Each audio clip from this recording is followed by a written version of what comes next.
Bismillahirrahmanirrahim. Masih menjelaskan tentang Ihya'ul Mawat atau menghidupkan bumi mati. Kemarin Ihya'ul Mawat itu adalah menghidupkan tanah yang mana tidak ada pemiliknya.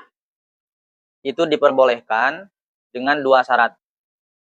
Syarat yang pertama, orang yang menghidupkannya itu harus orang muslim. Kemudian yang kedua, tanahnya itu harus tanah yang hurrotan atau terbebas dari sengketa, tidak diklaim oleh pemerintah, juga memang belum ada pemilik sebelumnya. Kalau semisal tanah tersebut awalnya sudah ada pemilik, tapi di waktu sekarang tanahnya sudah rusak, nah maka itu statusnya tidak bisa dimiliki dengan cara ihya. Itu tetap menjadi pemiliknya. Kemudian, jika semisal tanahnya yang sudah rusak itu tidak diketahui pemiliknya, tidak tahu punya siapa, maka itu ditafsil.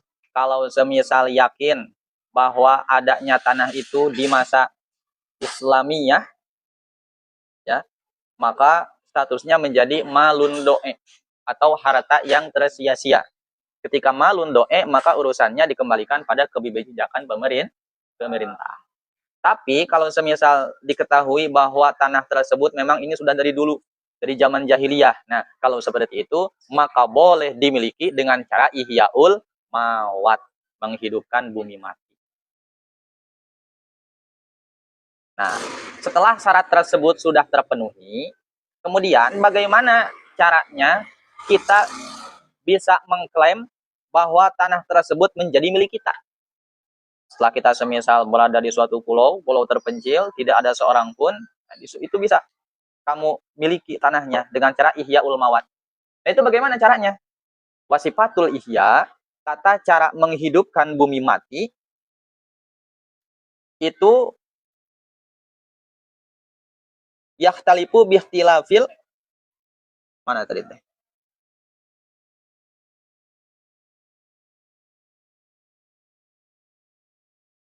Wasifatul ihya, nah, ya, cara menghidupkan bumi mati, maka napil adat amaratun, yang mana secara adat memang itu sudah dikatakan meramaikan tempat tersebut. Alladzi yahtalifu, yang memang beda-beda, bikhtilafil ghardi, dengan tujuan yang berbeda-beda, tergantung kamu mau bikin tanah itu menjadi apa. Apakah mau dijadikan rumah, maskan, atau mau dijadikan kandang hewan, atau mau dijadikan pesawahan, atau mau dijadikan perkebunan. Ya, tergantung tujuan kamu mau bikin apa. Kalau semisal mau tujuannya itu dibikin suatu bangunan, dibikin rumah, maka syaratnya itu harus apa? Memagari di sekitar tempat tersebut, memberi pagar. Ya, setelah diberi pagar, kemudian pagarnya itu tinggi, baik itu menggunakan batu bata, baik itu menggunakan batu ataupun menggunakan kayu.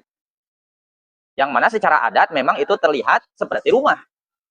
Makanya kalau kamu tujuannya untuk menjadikan maskan, disyaratkan harus ada atapnya. Jadi nggak boleh cuman sekedar kamu beri pagar doang, muter, udah nggak pakai atap, nggak bisa. Karena secara adat bahwa yang namanya rumah itu pasti ada atapnya. Itu berarti ketika kamu jadikan rumah. Kemudian kalau semisal tujuannya itu untuk dijadikan kandang, kandang domba semisal, ya, maka itu mah cukup memagarinya, nggak harus seperti tadi kamu mau buat rumah. Contoh semisal kalau buat rumah itu si bambunya 2 meter. Nah, berarti kalau bikin kandang cukup cuma 1 meter di bawahnya. Gitu ya. Dan juga tidak disyaratkan harus membuat atap. Yang namanya kandang nggak harus ada atap. Yang namanya kandang, ya. Hah? Iya, maksudnya itu. Maksudnya nggak harus itu bukan berarti nggak boleh. Dalam artian, kan ini tujuannya untuk mengklaim, ya. Tujuannya untuk mengklaim bahwa tanah ini milik saya. Kayak gitu. Jadi kalau kamu tujuannya ingin buat kandang, ya cukup bikin pagar aja dulu. Bikin pagar muter, Udah, ketika ada semisal orang lain ke situ, nggak punya hak untuk mengambil tanah yang telah kamu pagar. Gitu. Adapun nantinya kamu mau semisal dipakai apa atap, dipakai ini, terserah nantinya. Yang penting itu. Jadi ini merupakan syarat supaya tanah tersebut bisa diklaim menjadi milik kita. Yang kedua ya. Kemudian yang ketiga, jika semisal tujuan si muhyi itu untuk menghidupkan bumi matinya itu dijadikan sebagai pesawahan, jadikan sawah. Nah, maka itu syaratnya itu berarti harus gimana? Hah? Harus mengumpulkan tanah, kemudian diratakan, kemudian tanah yang timbul dicangkul, tanah yang rendah semisal ditutupi supaya rata. Bagaimana lah? Kamu kalau buat sawah gimana? Ya, kalau buat sawah gimana? Gitu kan? Mencanggul, canggul, ya. Nah gitu caranya. Juga selain itu harus disyaratkan membuat saluran air. Tartibu main. Ya, iya namanya sawah berarti kan harus ada saluran airnya. Ya mungkin semisal cuma sawah doang tapi tidak ada saluran air. Maka kamu buat tuh saluran airnya. Baik itu dengan cara menggali sumur atau dengan cara membuat pipa air. Yang penting ada akses air yang masuk ke sawah tersebut. Tuh. Ya. Kemudian bagaimana kalau semisal ini mah cukup dengan air hujan saja? Ya tidak apa-apa menurut kalau Soheh. Kalau cuman sekedar dengan mengandalkan air hujan. Jadi tanpa kamu harus menggali sumur, itu pun sudah menjadi tanah milik kamu dengan cara ihyaul mawat. Gampang sebenarnya.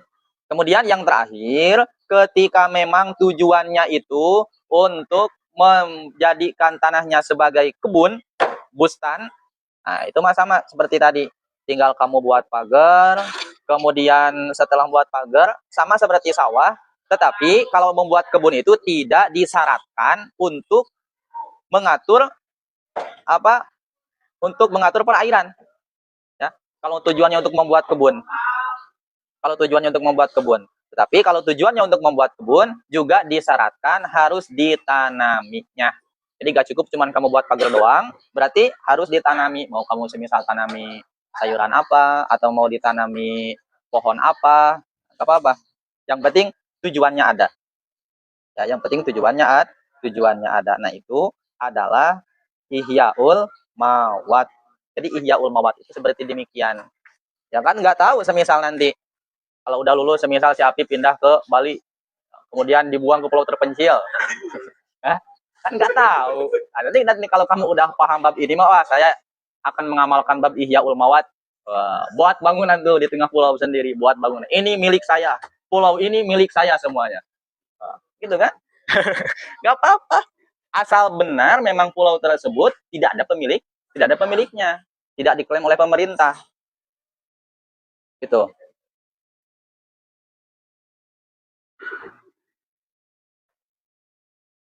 Gitu ya.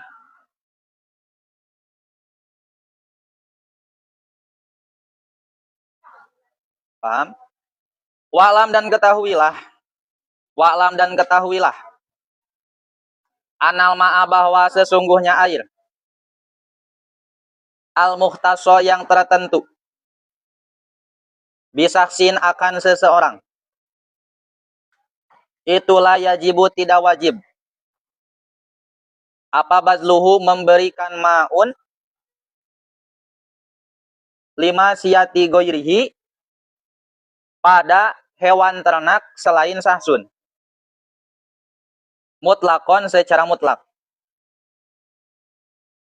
Wa innama yajibu dan pastinya wajib. Apa badlul ma'i memberikan air. Bisalah sati saro itu dengan 3 syarat.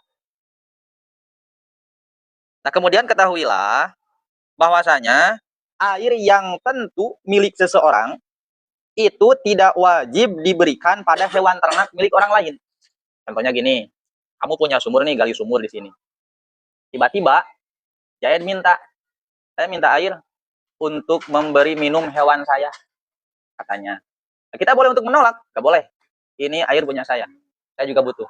Nah, gak wajib. Jadi artinya gak wajib itu, si Jayad tidak ada hak untuk memaksa. kalau memang sumur itu milik pribadi. Beda lagi kalau semisal miliknya milik umum. Kalau miliknya milik umum, nah maka itu mah harus kamu berikan. Jadi ada 3 hal yang mana ketika ada seseorang minta, kemudian kamu sudah dalam artian banyak, itu nggak boleh untuk menolak, bukan menolak. 1 air, 2 api, yang ketiga rumput. Orang lain minta air, air dong. Kalau kamu banyak, akan, ya, gitu. Yang kedua api, minta api, misalnya, rokok nih, pinjam korek lah, minta api. Itu boleh, nggak boleh, nggak bisa. Ya. Yang ketiga rumput. Kita punya kebun, kemudian ada yang mencari rumput, nggak harus minta izin dulu sebenarnya, ya, nggak harus minta izin, nah gitu atau maksudnya. Nah kemudian wajib memberikan air ketika memang memenuhi 3 syarat. Nah yang pertama, ahaduha adapun yang pertamanya salasah, ahaduha adapun yang pertamanya salasah, itu ayafdula melebihi apa maun anhajatihi dari kebutuhannya man. Air sohibil ma'i, yakni yang mempunyai air.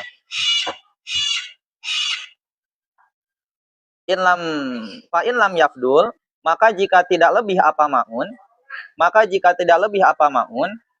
bada'a maka mengawali siapa man binafsihi akan dirinya man. Wala yajibulan dan tidak wajib apa badluhu memberikan maun ligoirihi pada selain man.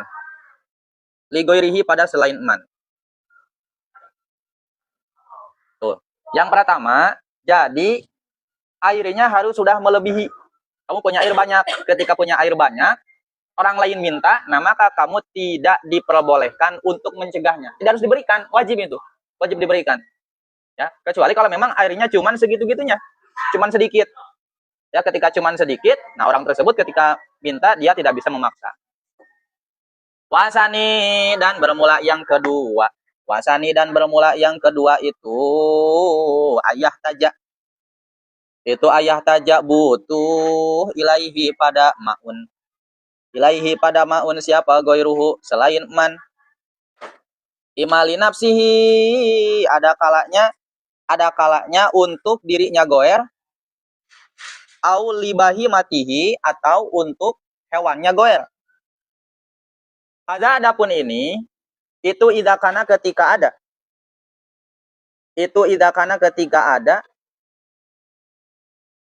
Apa kilaun padang rumput. Apa kilaun padang rumput? Hah? Yang ada hunakanya. Hunaka di tempat ini. Apa kilaun rumput? Tarahu yang menggembala akan kila. Apa almasiyatu hewan ternak? Wala yumkinu dan tidak mungkin. Apa royuhu menggembalanya illa bisa kilmai kecuali dengan menggali air. Wala yajibu dan tidak wajib alaihi pada man apa badlul ma'i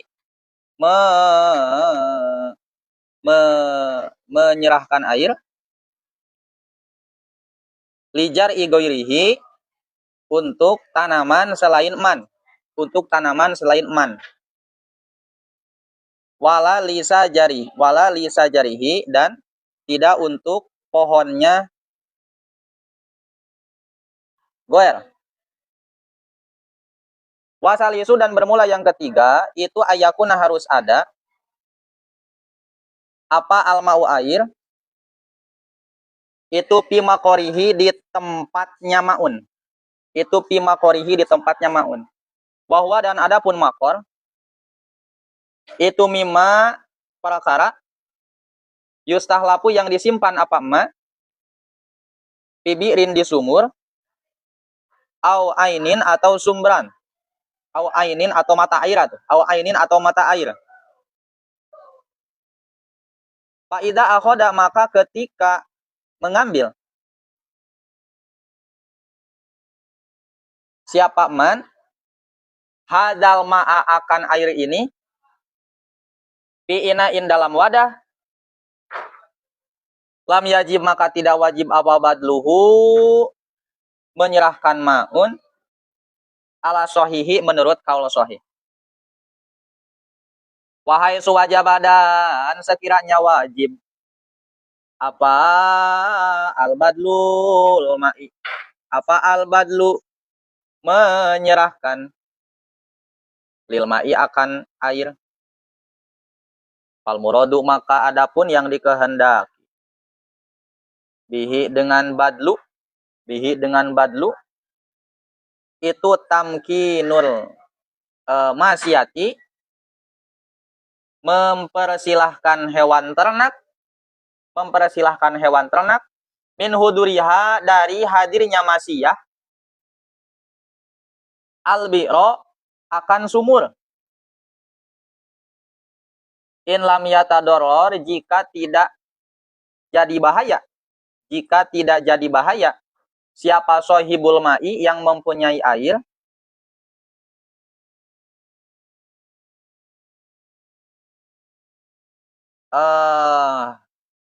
naon teh naon teh pijar ihi dalam tanamannya sohibul ma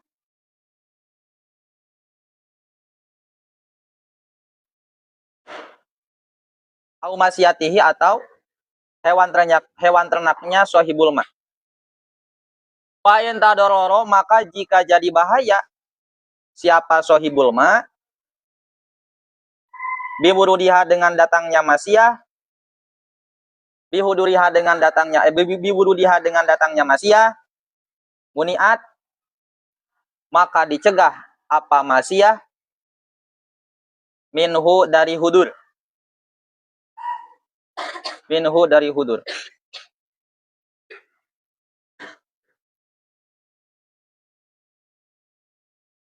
terus mana teh pantapa wastaqo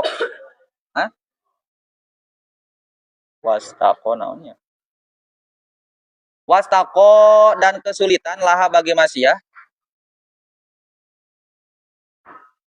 apa aru'atu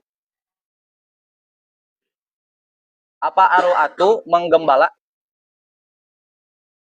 kama seperti perkara qolahu yang berkata akan ma siapa al-Mawardi Imam Mawardi. Wahai suwajaba dan sekiranya wajib apa al-badlu menyerahkan lil ma'i akan air imtana'a maka tercegah apa akhdul iwadi mengambil pengganti alaihi pada ma'un ala sahihi menurut kaul sahih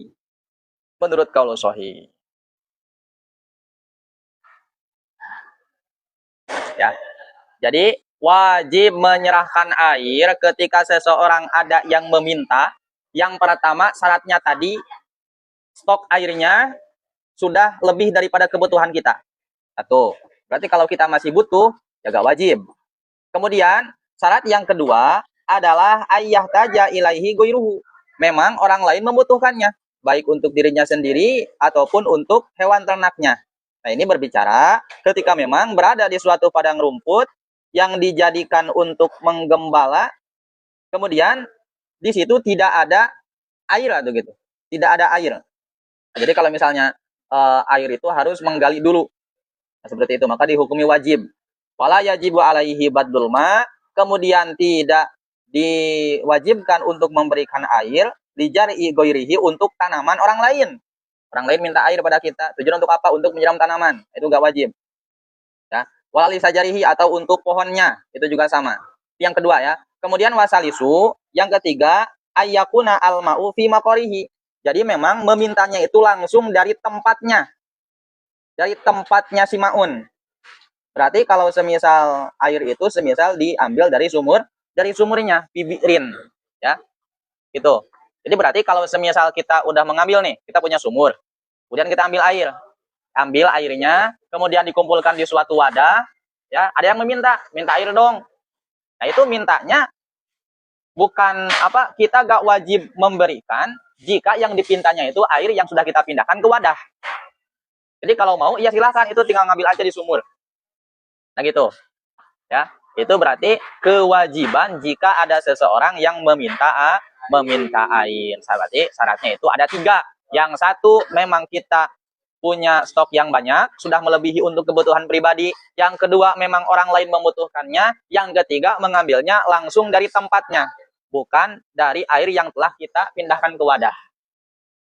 Gitu ya. Nah, ketika bahasanya wajib menyerahkan air, maka tidak boleh bagi kita mengambil upah atau menghargakan atau menjualnya. Gitu loh. Jadi semisal contoh 3 syarat tadi sudah terpenuhi, kemudian si Jahid ingin meminta air ke kita, kemudian kata kita, kalau mau air dari saya, kamu harus bayar 1 embernya 10.000 semisal. Enggak boleh itu. Ya. Tapi kalau semisal tadi hukumnya itu tidak wajib, contoh semisal nih, syarat yang pertama tidak terpenuhi, jangankan untuk orang lain, untuk kita pribadi pun itu airnya pas-pasan. Nah itu kalau itu boleh untuk dihargakan. Silahkan, kalau kamu mau air ini, saya juga butuh untuk mandi, untuk minum. Tapi kalau kamu mau, silahkan, tapi harus bayar. Berapa? 20.000, ya gak apa-apa. Ini. Nah, kalau gitu boleh seperti itu. Jadi daripada saya harus mandi, kemudian gak apa-apa saya gak mandi, gak minum, yang penting saya punya uang. Kalau gitu. Gak apa-apa ya. Itu berbicara ketika 3 syarat tadi tidak terpenuhi. Kalau 3 syarat tadi terpenuhi, maka bagaimanapun caranya kita harus memberikan air tersebut. Ya. Ini juga berlaku. Berlaku gimana? Ya berlaku. Kamu ngambil air. Tuh, air galon. Ambil ke kobong. Ya. Jadi milik kamu tuh. Tiba-tiba teman kamu minta air dong. Gak boleh. Ya. Ini air untuk saya, bukan untuk kamu. Nah, maka dia gak boleh untuk memaksa, gak boleh bilang gini, kamu cuman air doang jadi permasalahan. Ya, gak boleh seperti itu. Jadi ya, paling gitu. Paling koret.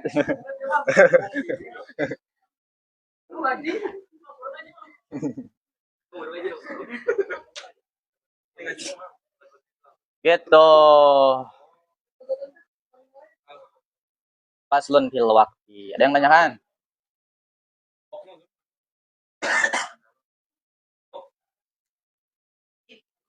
Tanyain enggak?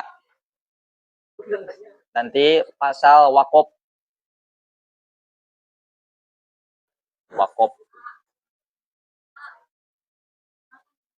Saya wakopkan bangunan ini menjadi masjid. Udah jadi masjid. Boleh itikaf. Misal nih, ini semisal Saung punya Apip. Contoh, kata Apip, saya wakopkan Saung ini menjadi masjid. Udah, kamu bisa itikaf di sini. Wanita yang haid haram duduk di sini. Kemudian, ya pokoknya hukum masjid gimana? Gak boleh dirubah, gak boleh dihancurkan bangunannya. Gitu. Kalau wakaf boleh jadi masjid. Ya, faslun fi ahkamil waqfi wallahu a'lam bishawab. Rabbi nabana bima lam kana Rabbi alimna aladiyan ba'una Rabbi bagina wa bagi alana wa qarabati lana bidina tawasalna bita'alumi tawasal